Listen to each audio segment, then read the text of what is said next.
မေနဲ့အဖေမရှိဘဲဘယ်လိုနေရမှာလဲအမေနဲ့အဖေကတစ်ချိန်တည်းမှာပဲသမီးကိုထားပြီးသွားလိုက်တယ်အမေနဲ့အဖေမရှိဘဲသမီးမနေနိုင်ဘူးငိုနေရတွေတော်လိုက်တော့သူတို့မရှိတော့ဘာဖြစ်လဲငါတို့တွေရှိတယ်လေလာပါအမြန်ပဲမိသက်ကြူလိုက်ရအောင်မဟုတ်ရင်နေထွက်သွားလိမ့်မယ်မိုးကအသက်20အရွယ်ရှိတဲ့ကောင်မလေးတစ်ယောက်ဖြစ်ပါတယ်သူ့ရဲ့မိဘတွေကသူ့ကိုတစ်ချိန်တည်းမှာပဲထားခဲ့လိုက်ပါတယ်ညဘက်မှာသူ့ရဲ့အတော်နဲ့ဦးလေးကမိသက်ကြူလိုက်ပြီးသူကငိုရင်းကြံနေခဲ့ပါတယ်အခုတော့မိုးကလုံးဝကိုတယောက်တည်းဖြစ်သွားပါပြီ။သူ့စီမှာတခြားမောင်နှမတွေလည်းမရှိပါဘူး။သူကဦးလေးတို့အိမ်မှာနေပါတယ်။သူကတယောက်တည်းငိုနေတဲ့အချိန်ဦးလေးရဲ့သမီးဖြစ်တဲ့ရွန်းကရောက်လာပါတယ်။မိုးဒီမှာထိုင်နေပြီးဘာလို့ငိုနေရလဲ။ငိုနေရတဲ့နေ့ရဲ့မိဘတွေကပြန်အသက်ရှင်လာမှလား။ငါဘိုက်စာနေပြီးအမြန်သွားပြီးစက်သွန်ကြောပူပူလေးလှုပ်လာခဲ့။ရွန်းငါဘာမှလှုပ်ချင်စိတ်မရှိဘူး။အဲ့ဒီချိန်အတော်ဖြစ်သူကရောက်လာပြီးစပင်ဆွဲပြီးတော့မိဖို့ကြောင့်လည်းခေါ်သွားလိုက်ပါတယ်။သူကလည်းငင်းဆန်လိုက်ပါတယ်။အတော့ဒါဘာလို့တာလဲ။စက်သွန်ကြောလုပ်ပေးပါမယ်စပင်မဆွဲပါနဲ့တော့။အဲ့ဒီချိန်သူ့ရဲ့ဦးလေးကလည်းရောက်လာပါတယ်။အခုနင်းရဲ့မိဘတွေကမရှိတော့ဘူး။နင်းကိုစောက်ရှောက်ဖို့ငါတို့ကိုအပ်ခဲ့တယ်။အဲ့တော့နင်းဒီအိမ်မှာကောင်းကောင်းမွန်မွန်နေချင်းအိမ်ရဲ့အလုပ်သမားလိုပဲနေရမယ်။အဲ့လိုပြောပြီးသူ့ရဲ့အတော်ဦးလေးနဲ့ရွန်းလဲအဲ့ဒီကနေသွားလိုက်ပါတယ်။မိုးကငုံငိုပြီးစက်သွန်ကြောလုပ်ပေးလိုက်ပါတယ်။နောက်တစ်ဖက်မှာတော့သူ့ရဲ့ဦးလေးနဲ့အတော်ကအခန်းထဲမှာစကားပြောနေကြပါတယ်။ဘဝမှာပထမဆုံးမလုပ်ချင်တဲ့အလုပ်တွေလုပ်နေရတယ်။အိမ်တွေပိုင်ဆိုင်မှုတွေအားလုံးသူ့သမီးနာမည်နဲ့လုပ်သွားတယ်။ဒါကြောင့်ကျမတို့မိုးရဲ့မိဘတွေကိုကျမတို့ရဲ့လမ်းကနေရှင်းလိုက်ရတယ်။တူတူပြောစမ်းမှာနေရနေမှာလဲနားရှိတယ်။ငါကအကိုနဲ့မကြီးကိုတတ်တာတယောက်ယောက်ကြားသွားရင်ငါတော့ဒုက္ခရောက်သွားသိမ့်မယ်။အခုတော့ငါတို့မှာပိုင်ဆိုင်မှုတွေရှိသွားပြီဆိုတော့ငါတို့ချမ်းသာတော့မယ်။ခဏအကြာမှာတော့မိုးကစက်သွန်ကြော်တွေလုပ်ပြီးလာပို့ပါတယ်။ဘာလို့ဆိုသူတို့အိမ်ကစက်သွန်နီးစားရတာအရင်ကြိုက်ပါတယ်။သူတို့ရဲ့စိုက်ခင်းမှာလည်းစက်သွန်နီးပဲစိုက်ပျိုးထားပါတယ်။သူတို့ရဲ့စိုက်ခင်းကနေစက်သွန်နီးတွေရောင်းပြီးတော့ဦးစေရကပတ်စံတွေအများကြီးရှာလိုက်ပါတယ်။အခုဆိုသူတို့ကမိုးကိုစက်သွန်ကြော်တွေပဲလုပ်ခိုင်းပါတယ်။ဒါပေမဲ့မိုးကိုတော့ဘာတစ်ခုမှမကြွေပါဘူး။သူကစက်သွန်နီးအစိမ်းတွေကိုပဲဖိုက်ပြစ်အောင်စားနေရပါတယ်။တညမှာတော့သူကဒီလိုတွေးတောပြီးငိုနေပါတယ်။အဖေနဲ့မေဘာလို့သမီးကိုထားခဲ့ပြီးသွားလိုက်ရလဲ။သမီးကိုလည်းအတူခေါ်သွားတာမဟုတ်ဘူး။ဒီမှာသမီးကိုရန်သူလိုမျိုးဆက်ဆံနေကြတယ်။အရင်ကဦးလေးနဲ့အတော်ကအရန်သဘောကောင်းတာကိုဒါပေမဲ့အမေနဲ့အဖေမရှိတဲ့နောက်သူတို့တွေဘာလို့ပြောင်းလဲသွားလဲမသိဘူး။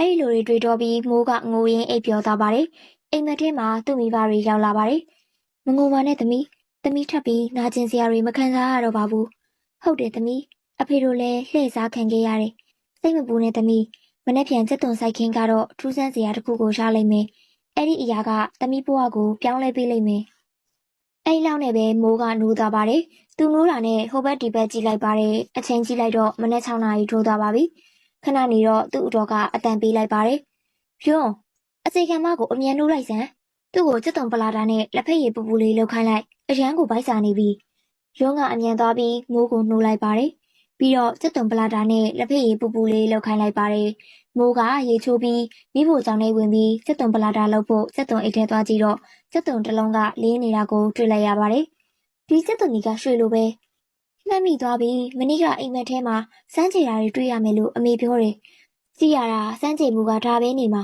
။မိုးကရွှေစက်သွန်ကြီးကိုအိတ်ကက်ထဲထည့်ပြီးစက်သွန်ပလာတာလှုပ်ဖို့သွားလိုက်ပါတယ်။သူကဦးလေးနဲ့အတော်ကိုစက်သွန်ပလာတာနဲ့လက်ဖက်ရည်ချပေးလိုက်ပါတယ်။ပြီးတော့အခန်းထဲဝင်ပြီးတကားကိုပိတ်လိုက်ပါတယ်။ရွှေစက်သွန်ကြီးကိုစပွဲပေါ်တင်ပြီးကြည့်နေလိုက်ပါတယ်။ငါဒီရွှေစက်သွန်ကြီးကိုဘာလုပ်ရမလဲ။ရွန်းနဲ့အတော်တို့ဦးလေးတို့ကိုပြောလိုက်ရင်လေငါစီကလူသွားလိမ့်မယ်။အဲ့လိုတွေးနေတဲ့အချိန်သူ့ဦးလေးကတကားကိုစောင့်ကန်လိုက်တော့တကားကျိုးသွားပါတယ်။၃ယောက်လုံးမိုးရဲ့အခန်းထဲကိုရောက်လာပါတယ်။မိုးကလုံးဝကိုလှန့်သွားပါတယ်။မိုးကအမြန်ပဲရွှေစက်သွန်ကြီးကိုဝှက်လိုက်ပါတယ်။စိုးသွမ်းတဲ့ကောင်မနင်းစီမှာရင်ကျေးမှုတွေတော့မရှိဘူးလား။နင်းဘလို့ပလာတာလောက်လာတာလေ။တစ်ခုနဲ့တစ်ခုကလည်းမညီဘူး။တစ်ခုကအရန်ကိုတူးနေပြီ။နင်းဒီအိမ်မှာဆက်နေဖို့မတန်တော့ဘူး။နင်းဒီအိမ်ကနေထွက်သွားပြီးတော့အိမ်နောက်ကတောထဲမှာပဲသွားနေလိုက်တော့နင်းအခုအရန်ကိုလဲတယ်လို့လုပ်ပြနေတယ်မလား။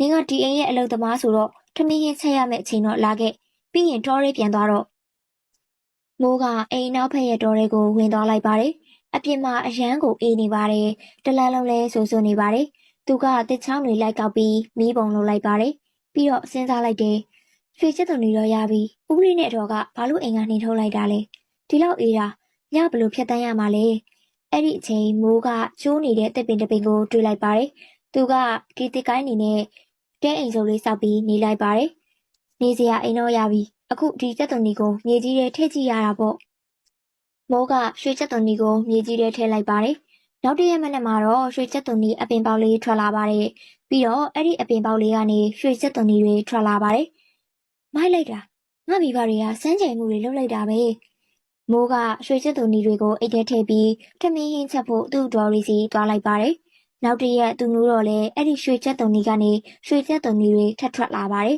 ။ရက်တွေကြတော့သူ့ရဲ့ရွှေကြက်သွန်နီကအိတ်အဖြစ်ရသွားပါတယ်။အခုတော့ငါးစီမှာရွှေကြက်သွန်နီတအိတ်ရသွားပြီးငါဒါကိုရောင်းပြီးဒီကနေထွက်သွားတော့မယ်။အခုတော့ဘယ်သူမှငါ့ကိုတားလို့မရတော့ဘူး။အခုလောလောဆယ်တော့အတော်နဲ့ဦးလေးအတွက်စားစရာတောက်လုပ်ပေးလိုက်အောင်မယ်။မိုးကထမင်းဟင်းချက်ပြီးအတော်နဲ့ဦးလေးအတွက်ဇပွဲပေါ်ချပေးတဲ့အချိန်အိတ်ကက်ထဲကနေရွှေကြက်သွန်နီထွက်ကျသွားပါတယ်။ယွန်းအတော်နဲ့ဦးလေးကကြောင်လျက်ကြည့်လိုက်ပါတယ်။အမေနဲ့ဖေကြည့်ပါဦးသူ့ကိုအိမ်ပြေနှင်ထုတ်လိုက်ကြတဲ့ကရွှေကြက်သွန်နီတွေခိုးထားတယ်။သူ့ရဲ့ဦးလေးကရွှေကြက်သွန်နီကိုကောက်ပြီးသူ့အိတ်ကက်ထဲထည့်လိုက်ပါတယ်။မိုးကိုရိုက်လိုက်ပါတယ်။သူ့ကိုအသေးရိုက်စမ်းသူ့စီမှာရွှေကြက်သွန်နီတွေရှိသေးလောက်တယ်။သူ့ရဲ့တဲအိမ်ဆုံးမှာတွားကြည့်ရတာပေါ့။သူတို့ကရွှေကြက်သွန်နီအပြေးချဲထားတဲ့အိတ်ကိုတွေ့လိုက်ပါတယ်။ပြီးတော့မိုးကိုကျိုးတုပ်ပြီးအသေးရိုက်ပါတော့တယ်။ကြည့်ပါအောင်ဒီရွှေကြက်သွန်နီတွေရောင်းရင်ပတ်စံတွေဂဒေနဲ့ကိုချီပြီးရမှာ။သူ့ရဲ့မိဘတွေကိုငါတို့လမ်းကရှင်းတယ်လို့သူ့ကိုလည်းအဲ့လိုလုပ်ရတော့မယ်။သူ့ကိုရိုက်ပြီးလမ်းကနေရှင်းလိုက်ရအောင်။တဘောကဦးလေးတို့ပဲသမီးရဲ့မိဘတွေကိုတတ်လိုက်တာပေါ့။ဦးလေးတို့ကကျမနဲ့ကျမမိဘတွေကိုဆိုးရွားစွာအနိုင်ကျင့်ခဲ့တယ်။သူတို့ကိုလှည့်စားခဲ့တယ်။ရှင်တို့ကြိုက်တဲ့လောက်လုပ်လေဒီရွှေကြက်သွန်နီကလောက်တွေထွက်လာလိုက်မယ်။ဒီကြက်သွန်နီကတာမန်မဟုတ်ဘူး။ရွှေကြက်သွန်နီတွေဒီထဲကနေလောက်တွေဘယ်လိုလုပ်ပြီးထွက်လာမှလဲ။ခဏအကြာမှာတော့ရွှေကြက်သွန်နီအိတ်ကနေလောက်တွေထွက်လာပြီးယွန်းဦးစီနဲ့ဒေါ်နူးတို့ကိုပေါ်တက်လာပါတယ်။သူတို့ကိုကြိုက်ပြီးအမှုန့်ဖြစ်သွားအောင်ကိုလှုပ်လိုက်ပါတယ်။မိုးကလွတ်အောင်လုပ်ပြီးအခုတော့ရွှေကြက်သွန်နီအိတ်တစ်ခုလုံးကလောက်ကောင်လေးဖြစ်သွားပါတယ်။သူ့စီမှာဘာမှမရှိတော့ပါဘူး။အဲ့လိုနဲ့နောက်တစ်နေ့ရှေ့နီကမိုးစီရောက်လာပါတယ်။သမီးရဲ့မိသားစုမှာသမီးကလွယ်ပြီးဘယ်သူမှမရှိတော့ဘူး။ဒါကြောင့်ပိုင်ဆိုင်မှုတွေအလုံးသမီးနာမည်ဖြစ်သွားပြီးရှေ့နီကအဲ့လိုပြောပြီးသွားလိုက်ပါတယ်။ဒီလောက်များတဲ့စိုက်ခင်းတွေနဲ့အိမ်အကြီးကြီးထဲမှာငါတယောက်တည်းဘယ်လိုနေရမလဲ။ငါစီမှာစိုက်ခင်းဆိုင်မှုကြက်သွန်နီလည်းမရှိတော့ဘူး။အဲ့ဒီလိုနဲ့မိုးကရွှေကြက်သွန်နီတစ်လုံးကိုတွေးလိုက်ပါတယ်။သူကမြေကြီးထဲမှာစိုက်လိုက်ပါတယ်။နောက်တစ်ရက်မနက်မှာတော့သူ့စိုက်ခင်းထဲမှာရွှေကြက်သွန်နီအပင်ပေါက်တွေအများကြီးပေါက်လာပါတယ်။မိုက်လိုက်တာငါမိဘတွေကထပ်ပြီးစမ်းကြိမ်မှုတွေပြလိုက်ပြန်ပြီ။အမေနဲ့ဖေကိုအရန်ကျေးဇူးတင်ပါတယ်။အခုသမီးရဲ့ကြံရှိတဲ့ဘဝကိုပျော်ရွှင်စွာဖြတ်သန်းတော့မယ်။မိုးကရွှေကြက်သွန်နီတွေကိုရှောင်းပြီးစီးပွားရေးစားလုပ်ပါတယ်။ပြီးတဲ့နောက်သူကလက်ထပ်ပြီးတော့ပျော်ပျော်ရွှင်ရွှင်နေသွားပါတယ်။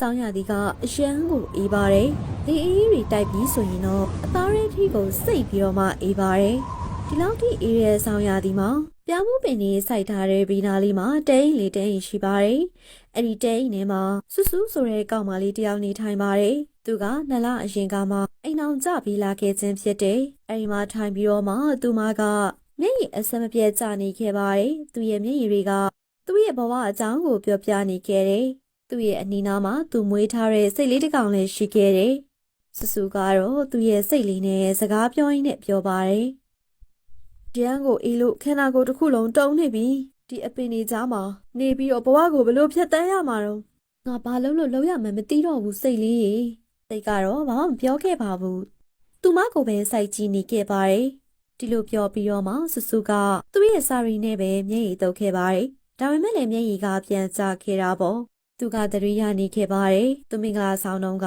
သူ့ယောက်ျားကသူ့ကိုအားလေးလေးနဲ့ခေါ်လာခဲ့တယ်။သူ့ရဲ့အိမ်ကနေထွက်ခွာခဲ့ရတဲ့အတွက်စိတ်လည်းညစ်နေခဲ့တယ်။တစ်ဖက်မှာလည်းအိမ်အောင်ကြပြီးပြီမလို့ဘဝအသစ်စားရတော့မယ့်အတွက်ကြောင့်မလို့ပျော်လဲပျော်ရွှင်နေခဲ့တယ်။ဆူဆူကသူ့ရဲ့အဖေကိုတအားသတိရနေခဲ့ပါတယ်။သမီးရေသမီးကဒီနေ့သမီးအိမ်ကိုသွားရတော့မယ်။သမီးအိမ်ဟုတ်လား။ဟုတ်တယ်သမီးရေမင်္ဂလာဆောင်ပြီးလို့ရှိရင်ယောက်ျားအိမ်ကပဲကိုယ်အိမ်ဟုတ်တယ်ဒုက္ခပဲရောက်ရောက်ပျော်ရွှင်မှုပဲရရယောက်ျားအိမ်ကပဲကိုယ်အိမ်ဟုတ်တယ်အဲ့ဒါကိုမြင်မြင်မှတ်ထားပါသမီးရဲ့အဖေရဲ့စကား